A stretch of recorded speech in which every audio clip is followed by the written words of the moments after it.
I think it's fair to say, Cort, I'd love to get your reaction to this, that enforcers may pay close attention to transactions that involve certain types of issues. For example, data control over data that could impact competition in AI markets, and particularly generative AI. Labor, this is an area that's a hot topic for this administration, both DOJ and FTC. They're really interested in effects in labor markets. And as we know, developing and deploying this technology takes a really skilled workforce. There's heavy competition for the folks that can build and deploy these products and understand them.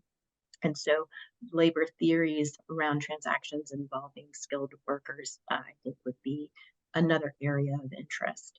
Foreclosure, vertical transactions in adjacent markets to gain control over inputs like chips or computational resources, those that are critical for AI development, I think would also be attractive theories. We've already seen the FTC kind of go down this road once. I think they will again.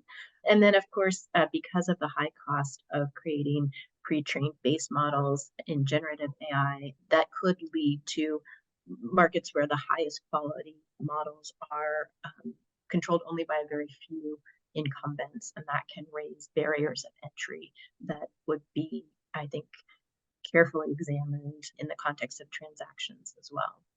I don't know if you think, Cort, if there are other implications here for mergers. Yeah, Charles, you're going through that list. It's a bit of a tangent, but certainly that folks who do what I do think about a lot, which is the potential for AI to make problems in merger submissions. And by that, we have now seen cases in the past where a company submitting an HSR filing and producing documents pursuant to a second request, the documents evidenced other anti-competitive conduct. And so that became the subject of a separate inquiry.